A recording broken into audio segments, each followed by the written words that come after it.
Hello, everyone. Welcome in to another episode of the Payne and Drain show. Just before a Super Bowl matchup between the Chiefs and Eagles, and before the offseason officially gets underway. I'm your host, Zach Payne, and joined with me, as always, by Alex Drain. Alex, how are we doing?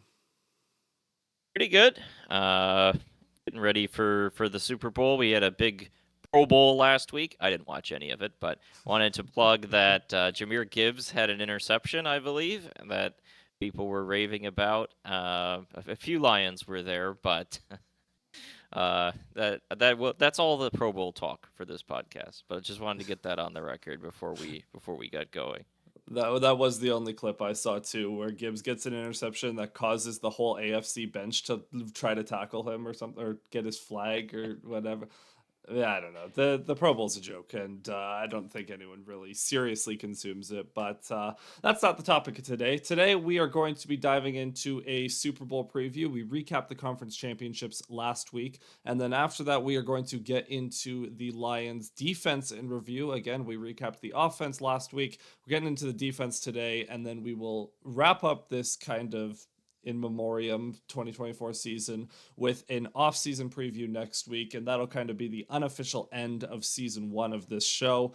But to start off with, the Super Bowl, Eagles Chiefs again, the matchup nobody wanted, as we talked about last week. Now, this is not exactly the same matchup that we got a few years ago for a few reasons. Number one, the Chiefs' defense has leveled up significantly in the past 2 years under Spags, and they just overall have more personnel and talent on that side of the ball. And the Eagles' pass game has gotten worse. But the Chiefs' offense is also a lot less explosive. These two teams are just not the same at all.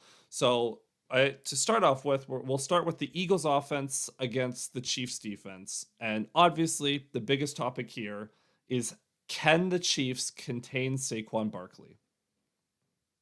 Yeah, I mean, that's the game right there. You feel pretty good about your ability to win this game when you have Patrick Mahomes at quarterback if it ends up being a passing game. If it turns out to be Hurts versus Mahomes, you feel very, very good about that. The Eagles rest on having Saquon and having explosive plays from Saquon, which is really important to note here in this playoffs. I mean, you think about the game against Washington in the NFC Championship game. The Commanders have a good first drive there. First play from scrimmage for the Eagles on their first drive after the Washington field goal, 60-yard touchdown from Saquon. You go back to that Rams game, and Saquon, ran all over in explosive fashion in that one with, of course, the big touchdown, 78 yards later in that game in the fourth quarter that helped not quite put it away, but definitely gave the Eagles a stranglehold on the game. So that explosive factor is going to be really interesting to watch.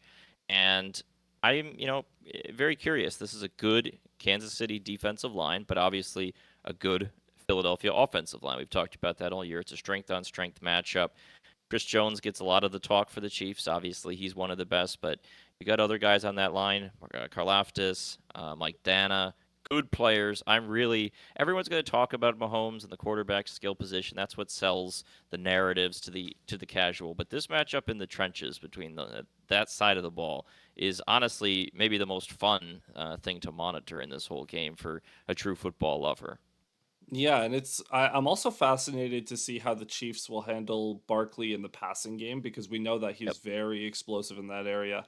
And will the linebackers for the Chiefs, the I'm looking at Nick Bolton specifically because I think he is probably, and Drew Tranquil as well, like they're more coverage guys. Leo Chanel, I don't think you trust in coverage nearly as much, but those two, Tranquil and Bolton, will they be able to at least keep Barkley in front of them? That's going to be a big tell is early on in this game, is if Barkley is getting these wheel routes, these angle routes, and or even just on dump offs, able to beat these guys in space, that is going to be a major factor. And in the run game too, like you just mentioned, the Eagles' offensive line is super elite, and despite how good the Chiefs' defensive line is, it's gonna fall apart if the linebackers aren't doing their job. So it having good linebacker play in this one is going to be pivotal, and it is probably the most fascinating matchup because it is a strength on strength matchup, and you always love to see those at the highest level.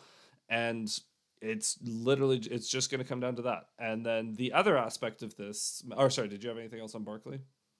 Well, I just wanted to note that when we talk about the angle routes, the wheel routes, the Chiefs have some practice from this. The last game they played was against the Bills in the AFC Championship game. Mhm. Bills were probably the team that I thought was the best all year at throwing to the running backs. We saw them just cook the Lions with that in the matchup back in December between James Cook and Ty Johnson. And when you look at the box score of that game, they ceded 3 catches for 49 yards to Cook and just one catch for, or sorry, yeah, 1 catch for 0 yards for Ty Johnson that game. So the Chiefs did a good job containing Buffalo as a whole, limiting the passes to the running backs. Now, obviously, Saquon is another level or two up in terms of the caliber of player and the ability to take plays to the house if you get him open. But I think the Chiefs have to be encouraged by the way they were able to contain that running back passing game in the previous game against a team that does it really well.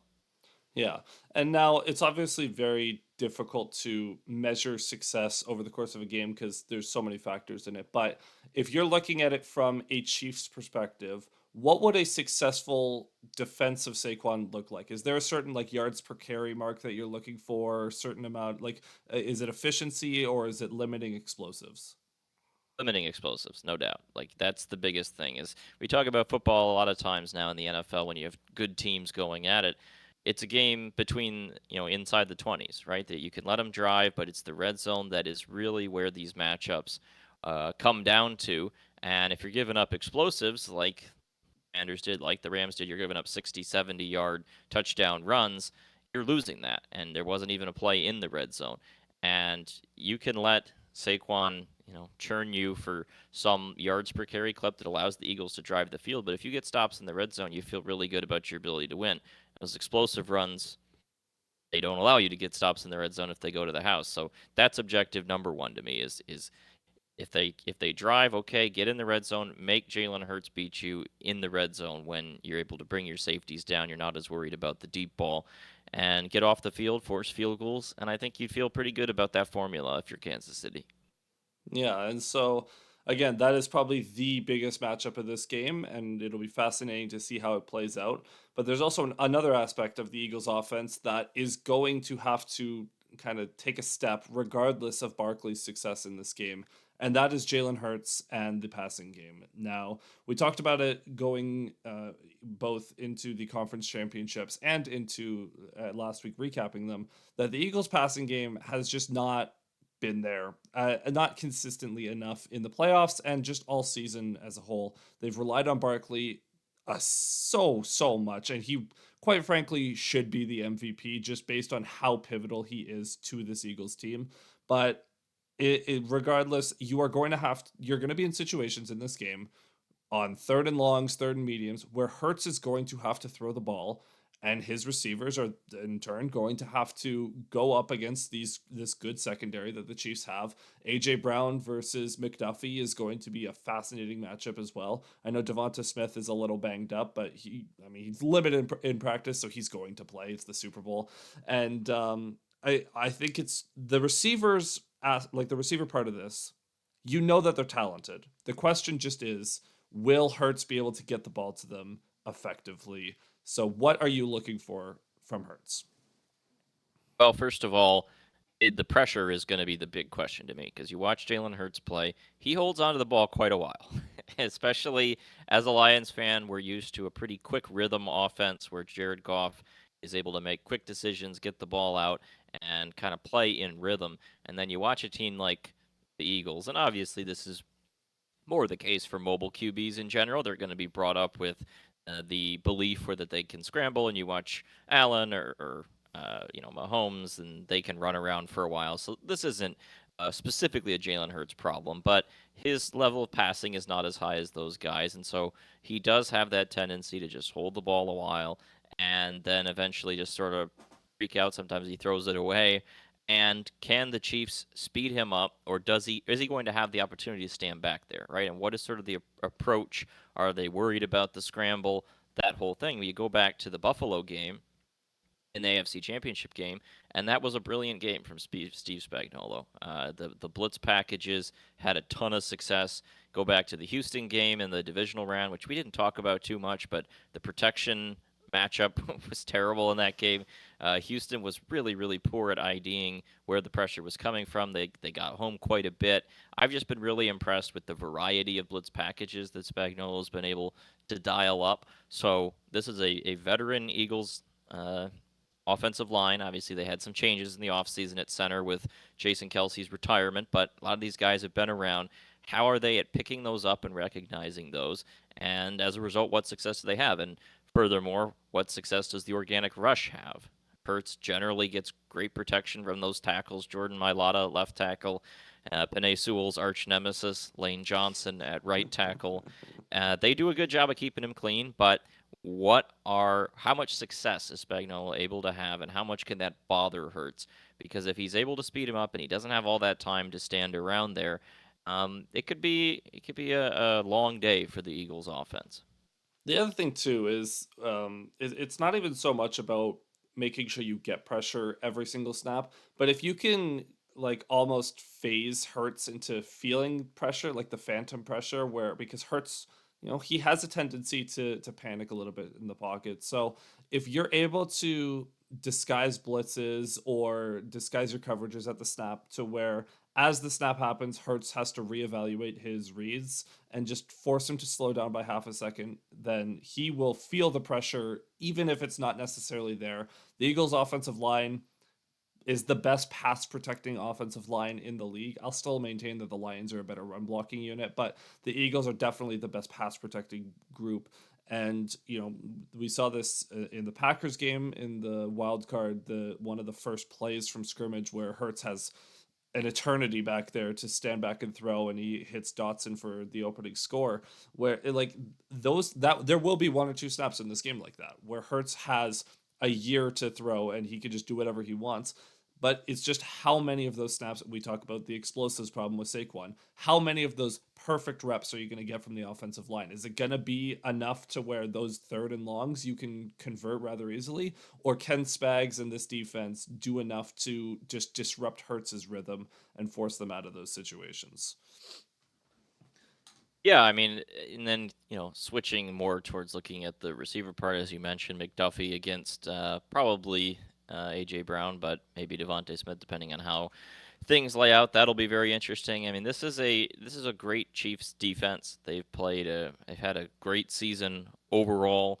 They gave up 29 to a really good Buffalo offense, but 14 against Houston. And you go through the regular season. It was pretty rare to see them give up more than 20. It happened on some occasions, but for the most part, they carried the weight during the regular season, and the offense picked it up in the playoffs. That's why they're here. But this defense has been the tone setter all year. It's been their identity, and it's an Eagles offense that has been good but not incredible. And so I'm just really curious to see how this matchup exactly plays out. But I think the Chiefs probably feel pretty solid about how they come into this game, but we'll see. Also, do the Eagles have any tricks up their sleeves? Do they have anything prepared for the Super Bowl? Because you get that extra week to come up with some stuff, and they may need to bring it out if they're having some trouble protecting the quarterback or trouble in the red zone, etc. Just to crack something free and get a breakthrough for the Philadelphia offense. Yeah, exactly. So that's one half of the matchup. The other side of this is obviously the Chiefs offense against the Eagles defense. And this is gonna be fascinating because the Chiefs offense is not nearly as explosive as it used to be. The days of Tyreek Hill catching these long touchdowns and just flipping a game on its head are over. Now, obviously, Xavier Worthy is a lightning bolt, but he's not there yet. Like he's a very good complementary piece, rotational receiver that he'll get an end around, he'll get a deep shot, but he's not going to be this every down threat. So the Chiefs offense this year has been winning through efficiency. They will sustain very long drives and they will just drain a defense's will to live. Now, against Houston, we saw this early that Houston had a couple of bad penalties. Whether or not they were penalties is up for speculation, but once those penalties happened, the Chiefs were able to instantly make them pay for it and start hitting these shots to Kelsey and to Hopkins and to everyone because they have a plethora of weapons. Maybe not the most elite guys, but they have a lot of different players at their disposal. So First question is, will the Eagles defense be able to contain the various receiving threats on third downs to stop the Chiefs from sustaining these long drives? I think they have the potential to. It's a really talented secondary that's played really well. One of the interesting storylines, I think, for this matchup as a whole is the fact that these teams played in the Super Bowl only a couple years ago, and yet the Philadelphia side of the ball has turned over dramatically in that period of time. It's a very different roster. They've replenished it. The draft, which everyone has talked about, was a great draft, and getting Cooper DeJean, getting Quinyon Mitchell. They brought back C.J. Gardner-Johnson from the Lions to kind of retool that secondary after they were retooling last year, or they were reeling last year at the close of the season with the ugly loss to Tampa in the wild card round. So it's some new faces, but they've got plenty of talent. Vic Fangio's cover two system is, I think, a decent matchup for the Chiefs as a whole, but there's an element of cynicism to it for me as an NFL watcher just coming to this game, because part of it is okay, we can go through the matchups, but then you just sit there and you're like, when you ask a question of that nature of, can they contain this the weapons for the Chiefs, blah blah blah, and it's just kind of like, no, probably not, because the Chiefs, they just find ways to win, man, right? Like, we watched this whole year, we watched the Chiefs offense not look very good, and then they came out against Buffalo. And obviously the Eagles have a much better defense than Buffalo, don't get me wrong. But the Chiefs just torched Buffalo, and it looked like old times. And that's kind of the hard thing with the Chiefs, is measuring the regular season, and with now kind of the knowledge that they've been coasting to some degree through a lot of the year, and not showing us the full power, and then they show up in the playoffs with the full power. And if Mahomes played the way he did in the AFC Championship game, it may not matter however well the defense covers it, because he's just going to make things happen. And this isn't the greatest skill position talent for the Chiefs, but like you mentioned, they still have some weapons.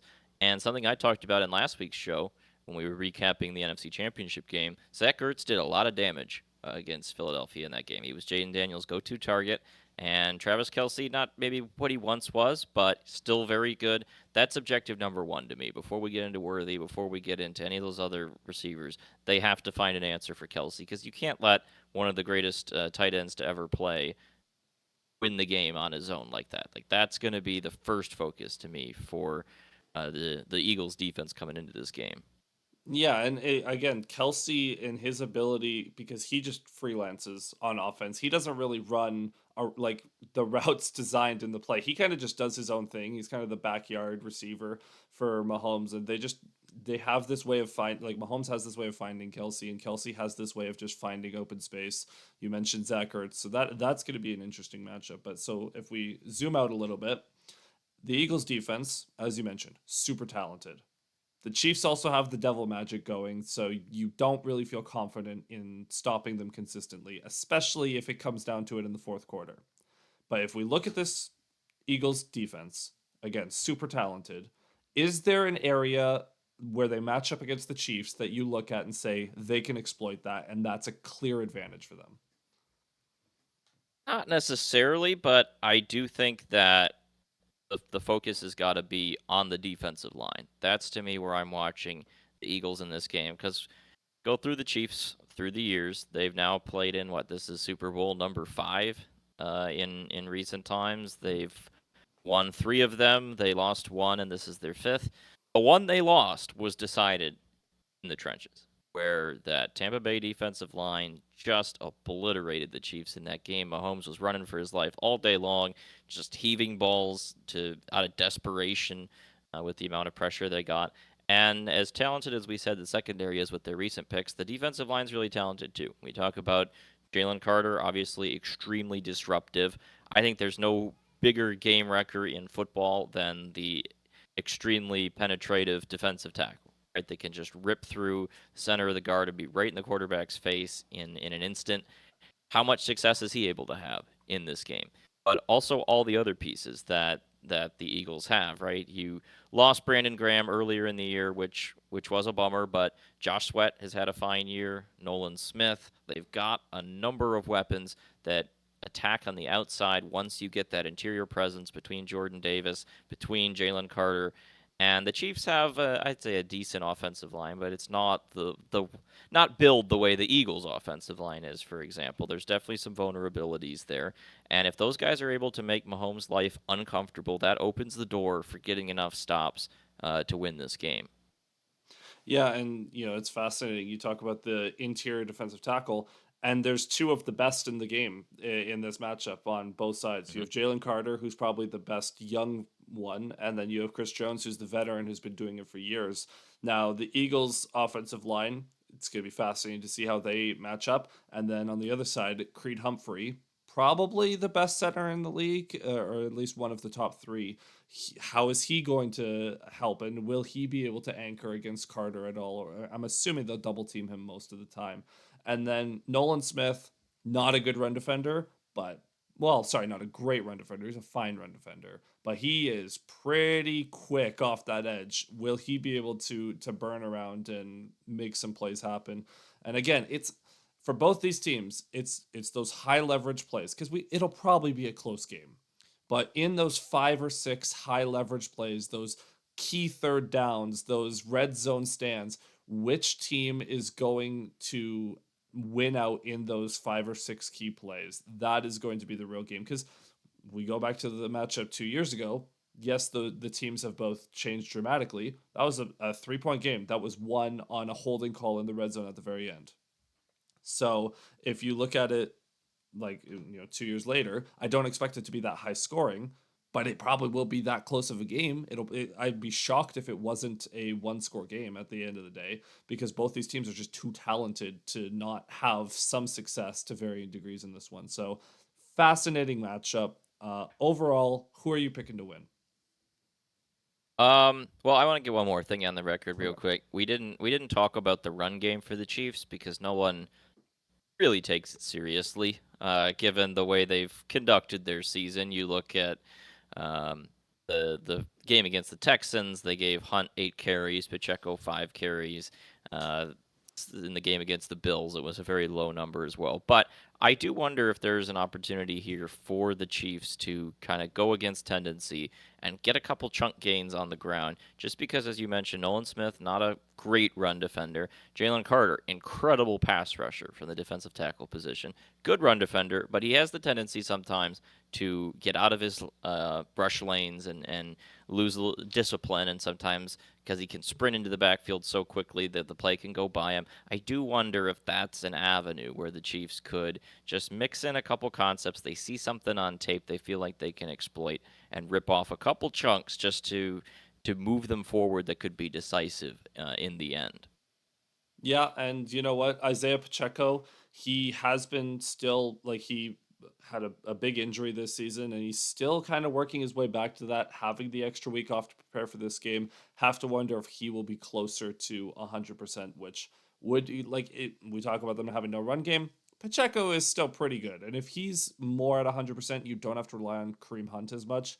That would be a major boost for the Chiefs as well. And yeah, it's just gonna come down to when they call those run plays. I would, if I see a third and long run play, I'm gonna shed a tear because that's the Lions' mo from over the past few years, where the to go against tendency and just catch a defense off balance. I think you can absolutely do that to the Eagles because they are. They're a great defense, but they are very aggressive. And if you can catch them thinking it's a pass, they pin their ears back and they go, you might be able to catch them slacking. So, with that being said, who are you picking to win? The Chiefs. Like again, yes, in a group chat I'm in, there was discussion right after the matchup came out, and I was pretty down on the Eagles' chances, and the people pointing out that the Eagles are good and it should be close. And look, I agree with you. This will probably be a close game. Most NFL games are, right? Like that. It's a league of parity. Most NFL games are real close, and these teams are both very good. It should be a close game, but close doesn't matter for these guys, right? Like it just doesn't.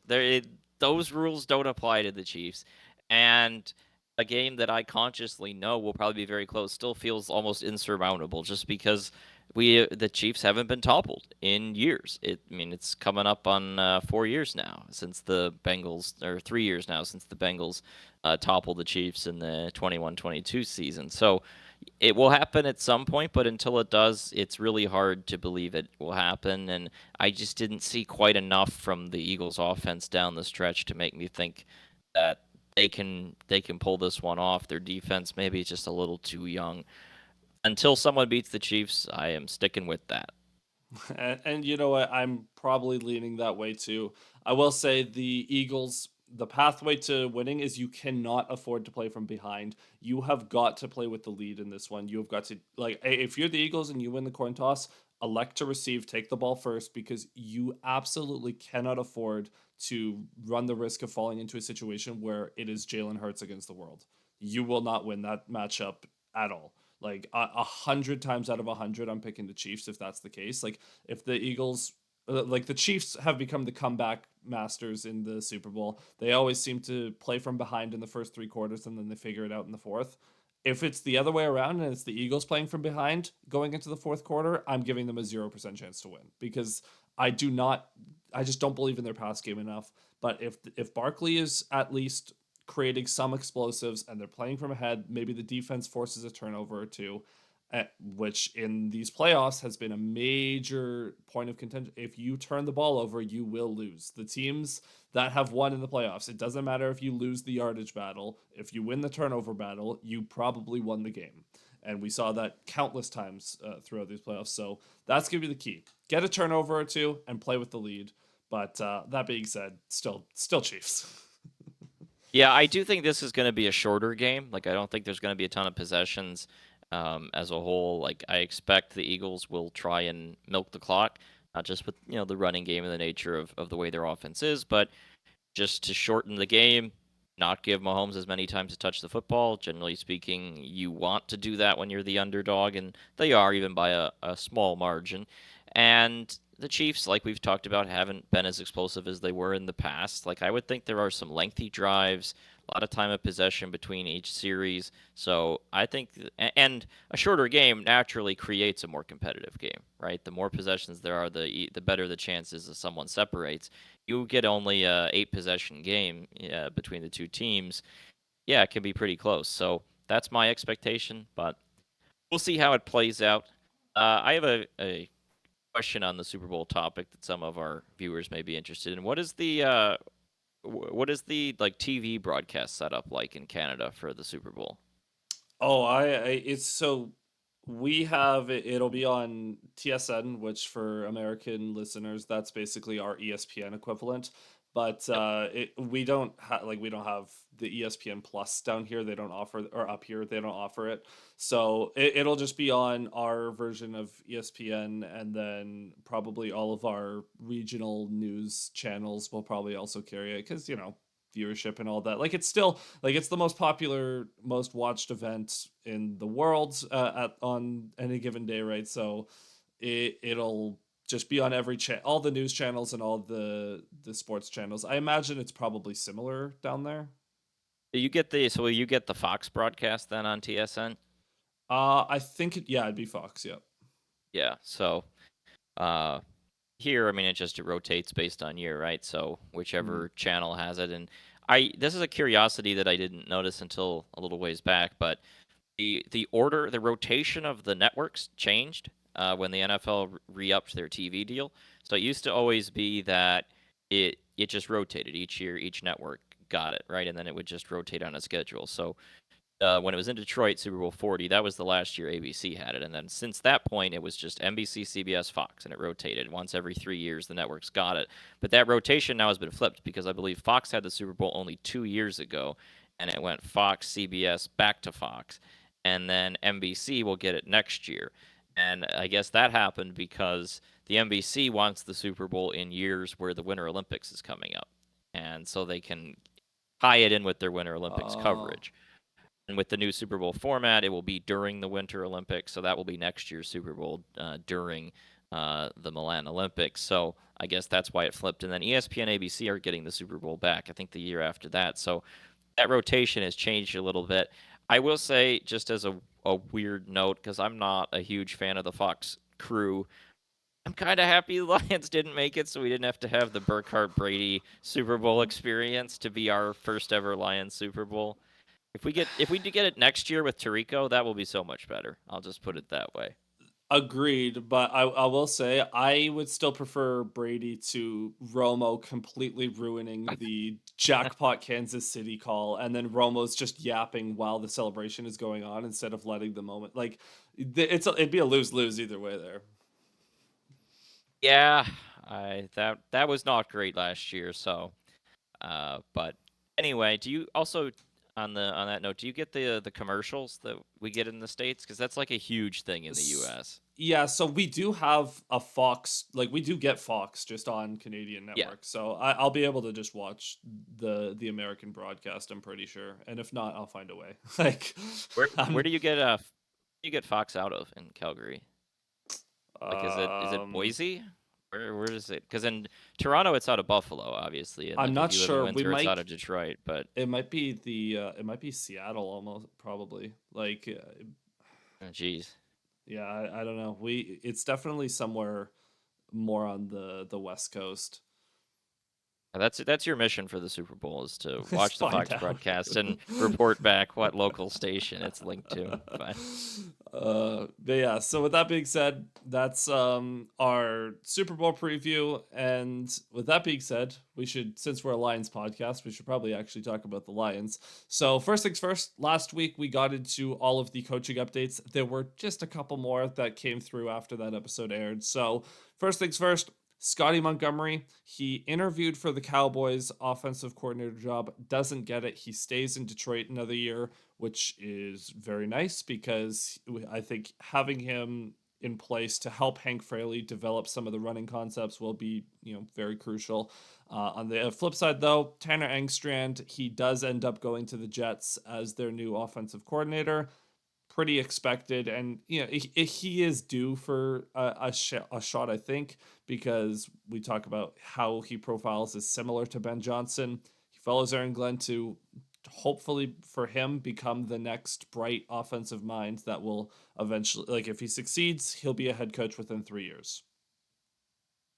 is Aaron Rodgers the quarterback next year? Like that feels like the biggest thing that has Uh, to be determined before we have any real idea. I mean, Engstrand deserves a crack at it, but good luck, brother. Like, I don't know who that's a your good point. quarterback's gonna be. Well, yeah. If It might. Rodgers is the QB, you're not gonna have any, like, the offensive coordinator doesn't matter. And if you have a not Aaron Rodgers, you have a rookie, or I don't know what the Hey, plan would hear me be. out. Sam Darnold going back to the Jets. You know what? It's actually not the worst idea. You know what? What are your options? Sam Darnold, rookie, Hendon or Hooker? They could trade for Russell Hendon Wilson? Hooker. It's Aaron not Glenn, I'm pretty, so but sorry. yeah, Are he knew we? what he was getting into. I think are we going to be talking about Aaron Glenn coming back to Detroit in 2027?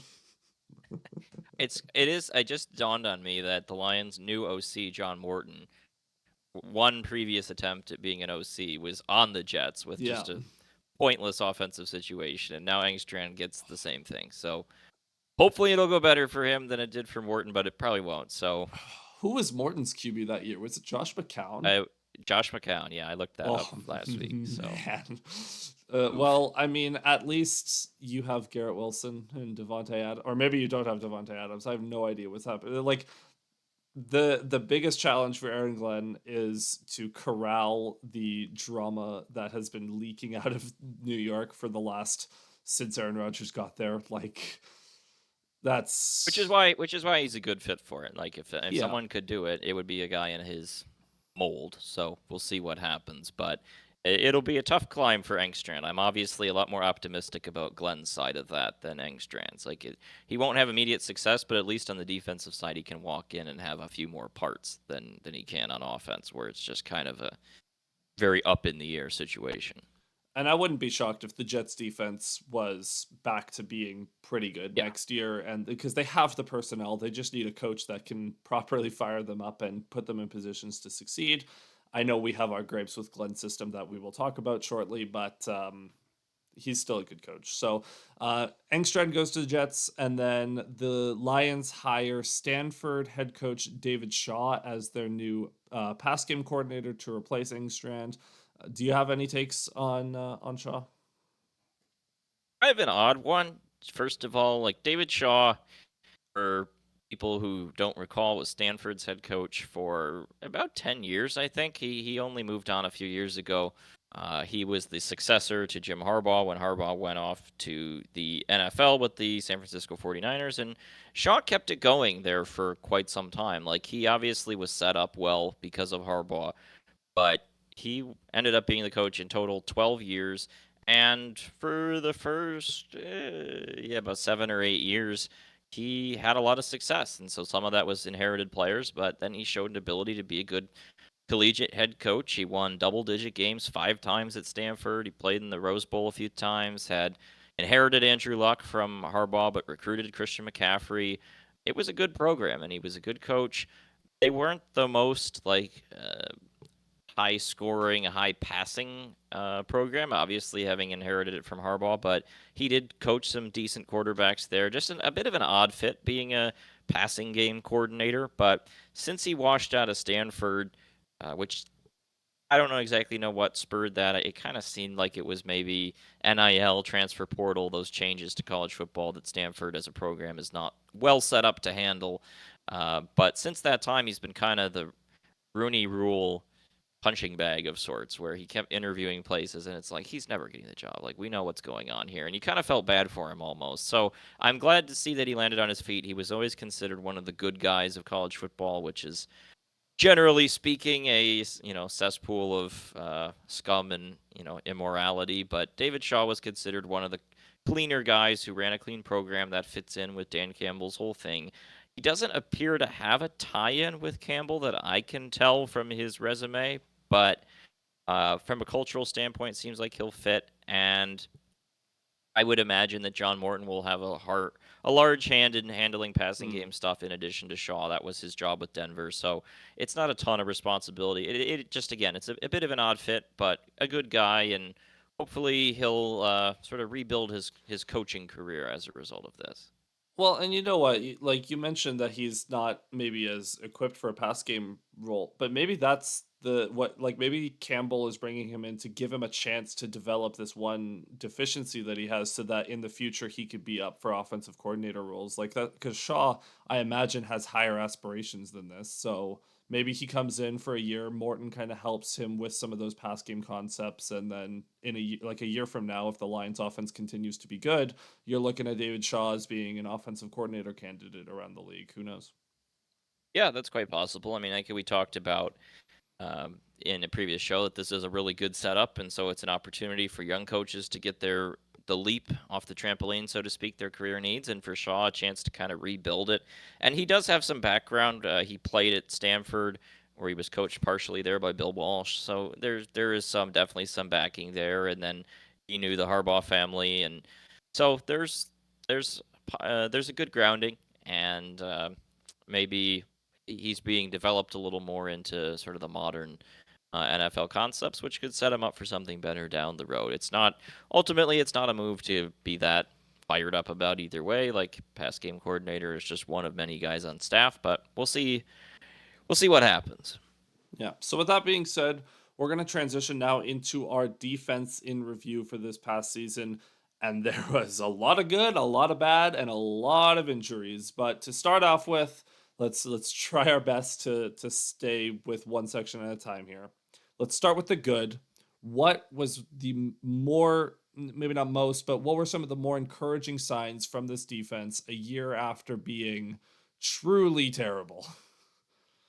Oh, I think you would say probably some amount of player development was pretty encouraging. I think the linebacker position, Jack Campbell took that next step forward, which we were looking for coming into the year.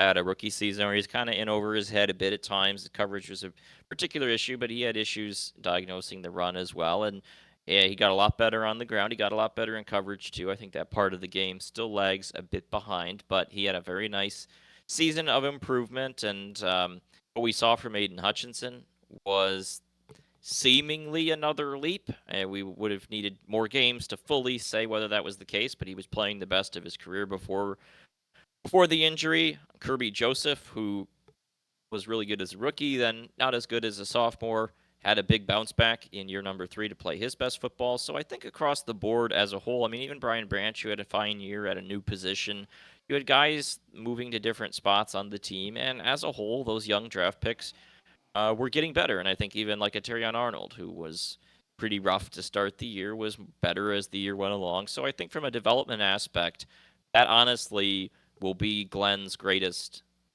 legacy in Detroit, right? When you talk about Aaron Glenn's time with the Lions, the defensive coordinator, we're not going to talk about results necessarily because he didn't have a particularly dominant defense. We're not going to talk about scheme very much because it was a pretty simplified scheme as a whole. But they drafted a lot of young players over his time here, and almost all of them got better and became pretty good. And that continued this year, which I think sets them up really well for next year when Glenn isn't around. So that's my take on the best development. Yeah, and I I think like that's a good point. I think for me it's more so that the defense just didn't look as lost a lot of the time. When you look at how the secondary was set up in the back half of 2023, they were just completely useless. They You couldn't rely on them to do anything. And like you were drudging out Cam Sutton, Kindle Vildor, and just Brian Branch, who was playing good in his rookie season, but Kirby Joseph, who was not playing good in his sophomore year.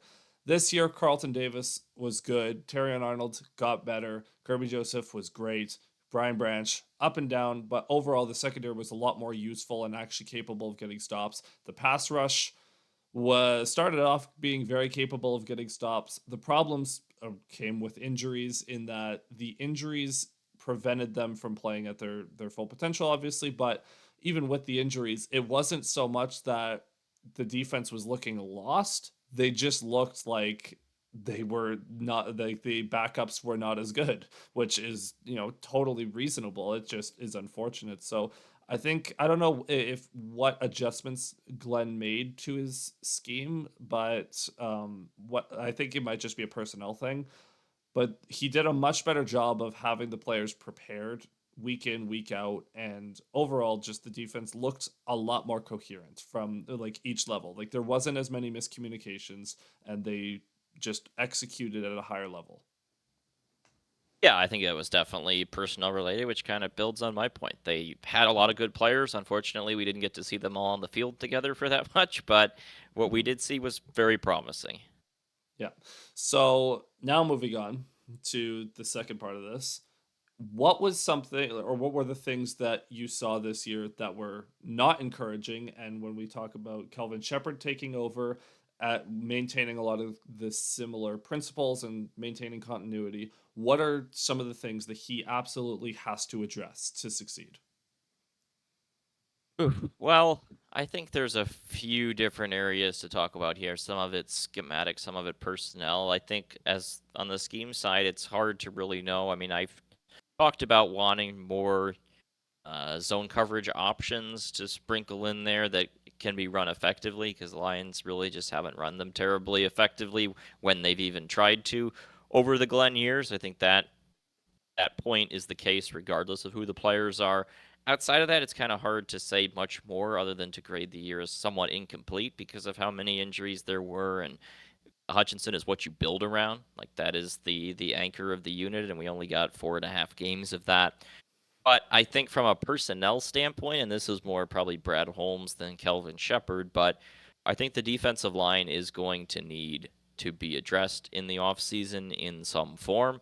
I think on a negative side, Josh Pascal just kind of is what he is, just kind of a guy. Levi Onwuzurike had a healthy year, which was great, and he was useful, no question. But he is also sort of just a guy kind of on that fringe between an impactful player and a guy maybe he'll get there next year. But with Aleem McNeil probably going to miss a chunk to start the year. If not, it'll definitely be out in training camp. Probably we'll see what that timeline is. But if he is missing games, your DT situation is a little thin, and we saw how thin the edge situation was. I mean, remember we were talking about trading for edge help for Hutchinson before the injury happened, and then it turned into, well, oh, we got to replace him now. And so I think those two positions where they A, haven't spent a ton of draft capital, and B, it's gotten somewhat mixed results, is definitely something that could use a little more investment and a little more attention through the draft, maybe through signing somebody. The Davenport thing didn't work out at all, injury related, but you also kind of knew what you're getting yourself into when you signed him.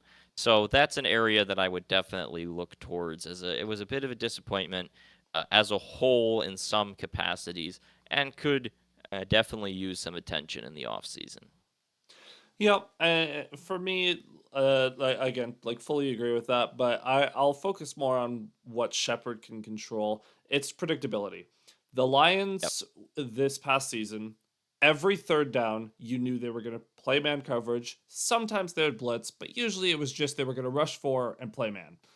And you could like teams were easily able to adjust to that and come just use their man beaters on third down, and that quite frankly just can't happen. You have to have more creative solutions to third down, whether or not that's more exotic blitz packages, maybe that's more zone, maybe that's more split. We talk about having two good safeties in Branch and Joseph. Maybe that's more split safety looks where one half of the field will play man, one half of the field will play zone. Who knows? Like you can mess around with a bunch of different things, but there has to just be a different solutions. And then outside of that, I think yeah, you just need more consistency from the pass rush. You need Terrion to take a step. You need Carlton to still be as good. You need a Meek to still be as good in the nickel. You obviously need health, but you can't control that. So just improve the depth and just get more creative, man, because it was way too simple. Yeah, I think there's Oh, definitely avenues to improve the just having different things in your repertoire, right? Like if you're mhm. gonna have man as your fastball, that seems to be what Dan Campbell wants. But just a few different changeup things, different ways to be a little trickier. It felt like the blitz packages weren't as interesting or uh, difficult to diagnose as they were at the end of last year when the playoffs and Glenn was really emptying the bag. This year it did feel a little more simplified when they needed to dip into that at the end of the year. So just a little more variety definitely checks out to me. Well, I will say, like we've talked about this season, but Glenn's blitz packages over the years have deteriorated. When they first came in, like his first year as DC, he was coming up with some wicked disguised looks that would just completely fool quarterbacks. He put on a masterclass against Lamar Jackson in that Tucker 66-yard game winner. Like the Lions defense was absolutely like holding the Ravens in check in that game, and that was Lamar, like one of the best QBs in the league, a perennial MVP candidate, and Aaron Glenn proved like it not just that game but throughout that season that he was one of the brighter coordinators in the league. And the expectation was when you get him more talent, then the defense was going to take a step, and it just never fully materialized. This year I think they would have been a middle of the pack defense overall, maybe sneak into the top 12, top 10 in terms of EPA or DVOA, but obviously that didn't materialize. So it's going to be interesting to see how Shepard differentiates himself in that regard, too. Yeah, and to Glenn's credit here, they were rating very highly in EPA and DVOA before really everything fell apart at Mm. the end of the year, right? Like they mid-season, even into mid-November, they were ranking very, very highly. We talked about whether that was kind of a mirage because of how turnover related it was. They made a lot of explosive, disruptive plays on defense, which definitely can juice those kinds of metrics. Whereas in total defense, they weren't rating as highly. But then absolutely it just completely unraveled when the injuries broke free. So I think this was going to be a pretty solid, if not pretty good unit if you had reasonable health and Hutchinson doesn't get hurt. But oh well, it is what it is. It just means that the opportunity to improve next year will still be present, and you ideally will be able to infuse this roster with even more talent. So see what happens. Moving on now. Last week we did this kind of mini game where we talked about the offensive MVP, breakout, disappointment, and surprise player. We're going to do that again. So on defense to start with, who was your defensive MVP this season? Oof. Um, Hutchinson's definitely the best player, but it's hard to call him the MVP when he didn't play that much, and we didn't get like a properly established before and after. So In that case,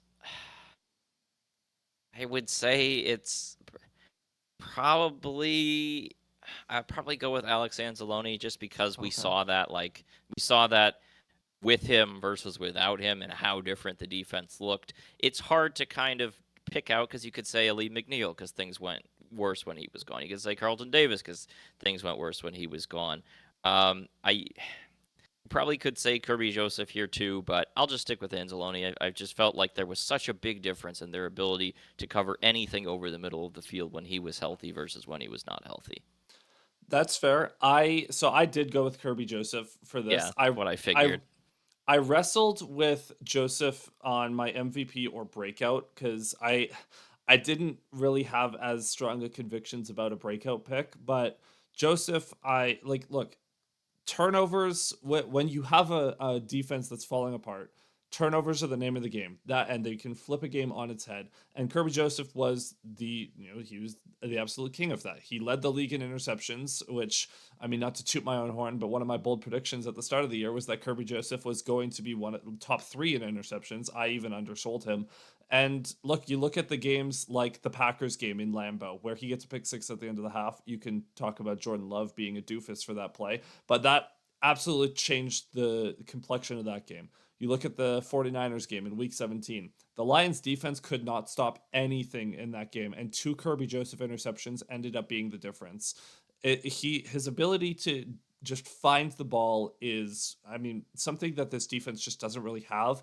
They have a lot of good players. They don't have a lot of guys that generate turnovers, especially at a high level. Brian Branch, yeah, he gets interceptions here and there. The corners really just did not at all because they were playing more man, less zone. So Kirby Joseph, is, when he's playing at this level, is so vital to the defense's success. And if he's able to maintain at least a similar level going forward, I think that is going to completely change what you're able to do on that side of the ball. Yeah, Kirby is, I think, with Hutchinson out of the picture, he was their best player. I think wire to wire this year, he was just really, really good. Uh, had very few coverage busts that I can remember. Like there were a couple, but even when he got by the Commanders on that one pass, like it was such good coverage, and it just couldn't really do anything about it. He was excellent patrolling center field. You know, how valuable is a deep safety? Probably not as much as an edge rusher or a corner, but I thought he was the best deep safety in the NFL, so you got to give him credit for that. Exactly. So moving on, breakout. Who is your breakout pick? Yeah, this is the tough one because can't really, I mean, Terry Arnold, I don't think played well enough to really qualify. Branch was already kind of a star. I'll go with Jack Campbell. Like that's the obvious one to me, I guess. He's the guy that probably leveled up the most between last year and this year. We've already talked about his improvement, but that's the one that makes sense to me for this one.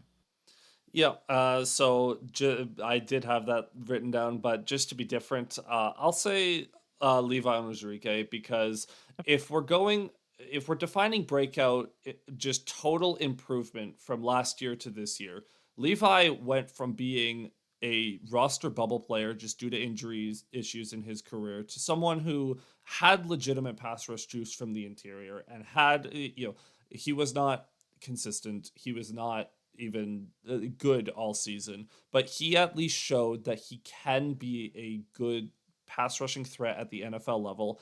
I would expect that he gets brought back on a 1 year prove it deal or a short term deal at best because I think there's something there. You bring him back next year, he can compete with Makai Wingo for pass rush snaps, and we'll see what happens because again, we talk about how little pass rush they were able to generate in the back half of the year.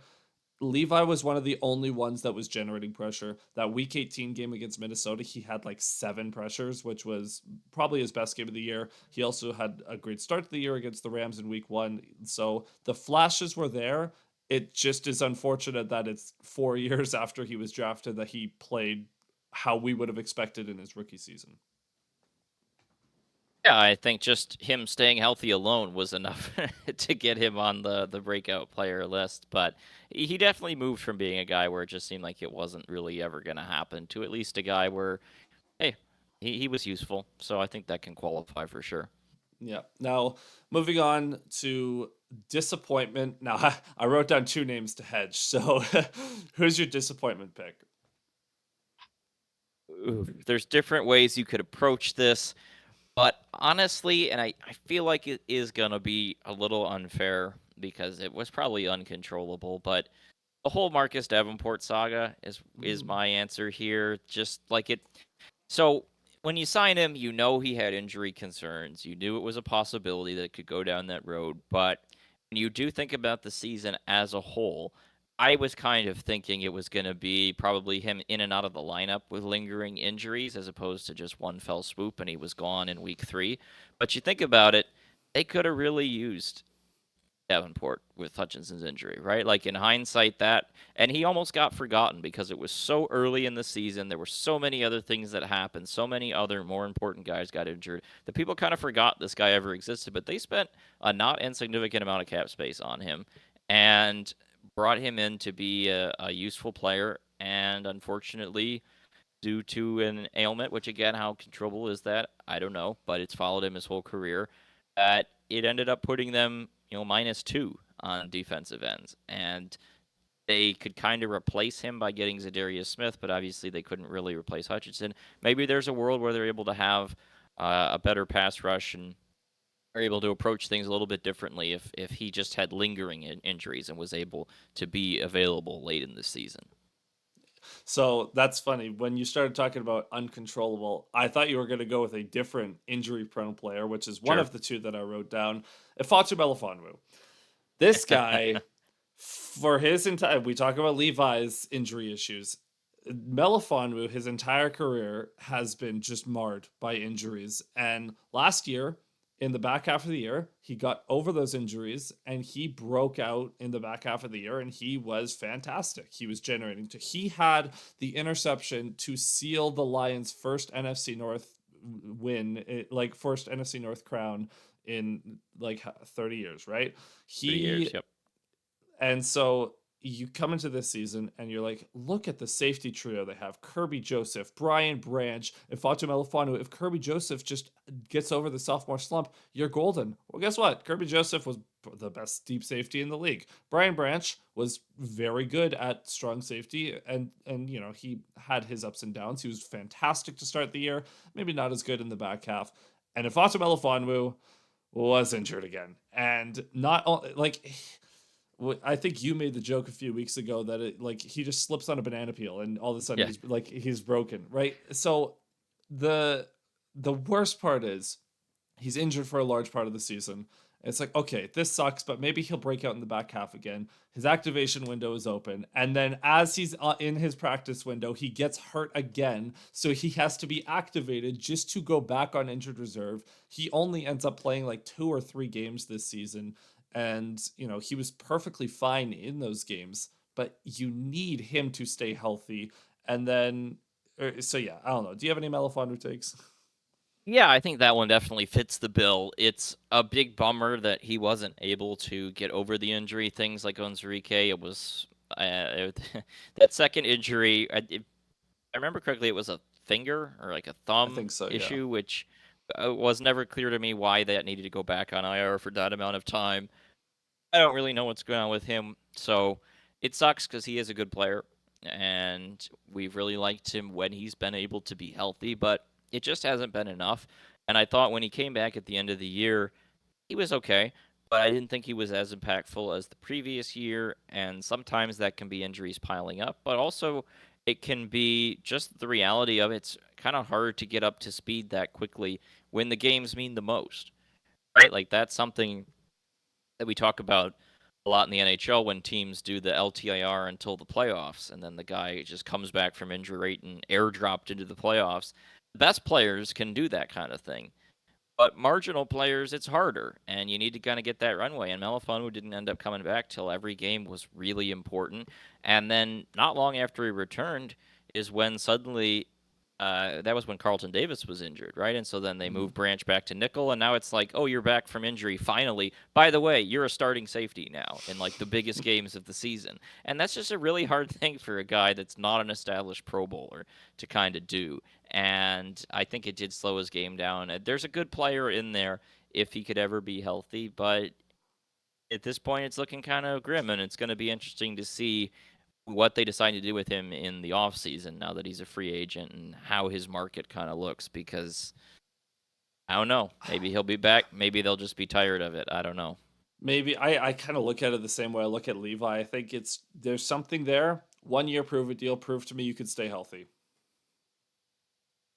Now, my other pick that I'll talk about briefly, because this was not injury at all. This was performance, and this is a player for years I've been like you're good, but you just have to develop a little bit more to be someone that could be a starter. Josh Pascal. Yep. Josh Pascal, he is a good run defender. I will beat that drum to the end of the earth. But he, for years, please develop as a pass rusher. He has one move. He has a bull rush, which if you are a good, like if you have a good bull rush, that you can win off that. It's not a good bull rush. It's a fine bull rush, and he'll get 1 or 2 sacks a year. But you need to develop some counters. He has got to develop a better plan.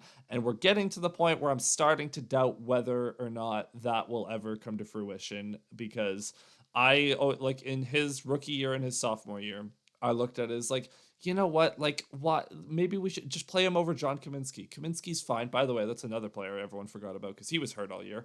Kaminsky, like, I was always like, man, why just put Pascal on the field? They're both good run defenders, and hopefully Pascal can develop. And then I see Pascal on the field, and I'm like, mm, just I just need more from you. I just need you to show more. Like the physical talent is there, but it just has not translated to the NFL. So if in terms of true disappointments, in terms of just they haven't progressed the way I wanted or hoped or everything, that would be my pick. Yeah, and that's a fine one. Definitely makes a lot of sense. That bull rush, it's good for like one moment a game, and that's about it. Mm. And it's just never really come along, and it's just left him in a position like Kaminsky, where it's a useful kind of rotational player, but not anything more than that. And just kind of a bummer because he had the potential for more, but he can't hit a home run on every pick, I guess. Yeah, and you know to talk about like when you contrast how Pascal bull rushes compared to someone who actually has the proper technique and strength like Hutchinson does, it's so like you just watch how explosive Hutch is at pushing tackles back, and then you watch Pascal just kind of meander through it, and then sometimes he can shed some, and he mostly doesn't. It's just yeah, just get back in the lab and hopefully something develops because again, the raw talent is there. Just got to develop a plan for pass rushing, develop a counter or two, and you will become an infinitely better player. Moving on, last part, surprise player of the year. Who is the defensive player that surprised you the most? Ooh, this is it's a a similar thought line as breakout player, but a more tangential. I I would say for this one, I would. You're kind of tempted to pick one of those guys from the injury carousel, right? Like the reserves that came in out of nowhere, and gave you some moments. Um, I would. I'll yeah, I'll go from that. Well, I liked that Pat O'Connor guy that they Okay. brought out, and he had a few moments. He wasn't a great run defender, but down the stretch, once they had to rely on him more, he'd usually have like one pressure a game where he'd rip through, and he got at least one sack. I remember in there. He never graded out super well to PFF. I don't think he's a great player, but that was a guy where I was like, okay, I can see that a little bit. And the other one would be Muhammad alongside him, Al Qadim Muhammad. Those two Mm. guys, out of all that revolving door of randos off the practice squad, those were the two that I thought provided the most moments that would fit for this surprise category. Yeah, if I'm going from that list, mine would have been Muhammad. I think more big picture because this is going back to expectations. Is I personally didn't have high expectations for Amik Robertson, and he ended up being so much better than I ever could have imagined. I thought he was just gonna be like a feisty, scrappy, rotational corner that occasionally gets in. And by the end of the season, he was your starting outside corner. And the second he went down in that Washington game, that's when you realized the Lions were in trouble. So I think for that, I'll say him. Yeah, I actually thought about Robertson. I don't. The only thing was I wasn't really sure what I was expecting, and I think as a whole, it ended up close enough to what I was expecting that it didn't quite fit. But by the end of the year, he was playing really good football and was really important to the team. So I did definitely see that case. So a weird thing to consider with that is thinking about how good Robertson was this season. We learned after, for the people that missed this, in the Lions locker cleanout, we learned Ennis Rakestraw was supposed to start at nickel in week 2, but then injuries kind of derailed that, and Rakestraw never got into the starting lineup this season. How much different would this season have gone if Rakestraw stays healthy and ends up usurping Robertson's spot on the depth chart? I have no idea, but that's another like we'll talk about the offseason preview and whatever. This is a next year thing when we get into training camp. Don't forget about Ennis Rakestraw because I think he like the long term plan is obviously Arnold and Rakestraw as your two outside corners. I think Rakestraw could be a very solid player next year. Like he's my early 2025 breakout pick. Well, you could argue that Rakestraw could have gone down as the biggest disappointment just because he was a rookie you drafted decently highly, second round pick, and he didn't really do anything because of injury. Not sure how much you can control of that, but that is there were just because there were so many injuries. Those guys that early in the year really slipped through the cracks, like Yeah. Kaminsky, which was a training camp one, and then Barnes to some degree, which was I think that was week 3 as well as Yep. Davenport, and then Oh, that one Rakestraw's sucked. I believe was week 2 that game he was going to start against the Bucks. Was it Mm. a hamstring in like the pregame Yeah.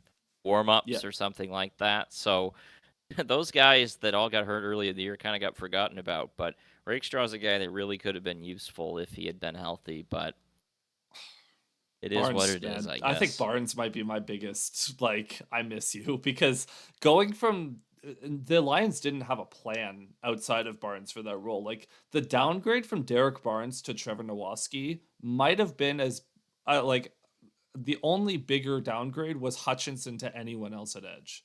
Like Barnes to Nowaski, like look, full respect to Trevor Nowaski, you're not Derek Barnes. Like Barnes was playing really good to start the year. That one stings a lot. So hopefully I expect them to re-sign him because he'll be cheaper given that he was injured. And again, please just stay healthy next year and maybe sign or draft someone to actually be a legit backup for that role too. Yeah, I definitely think linebacker could be an area for the draft, but we'll discuss that one next week. Exactly. So again, next week is going to be our full off-season preview. With that being said, Alex, do you have any final thoughts on this defense as a whole as we wrap up? It like I said earlier, it just felt like your final grade was not a grade. It was just incomplete. We never really got to see a finished product in any real sense that was going to be what they thought it was going to be or even close to what we thought it was going to be, and as a result, just kind of hard to assess, but individually there were a lot of optimistic things, and hopefully if you have a good off season and next year you revert to 2023 level of injury luck, which was pretty good overall and more in line with most teams. I think it could be a pretty darn good defense with another year for guys like Rakestraw and Arnold to progress and further development of other players. You shore up the defensive line a little bit. It could be a pretty darn good unit, even with a new DC. So there's still a lot of optimism, even though on the whole it was frustrating at points for reasons that were controllable and not controllable. Exactly. So with that being said, that is where we're going to wrap the show. If you made it this far, make sure you give us a rating if you're on a podcasting platform, like and subscribe if you're on YouTube. You can follow the show on Twitter at Payne and Drain. You can find me at ZachPayne41, Alex at Alex_Drain, and we'll see you guys next time. Cheers.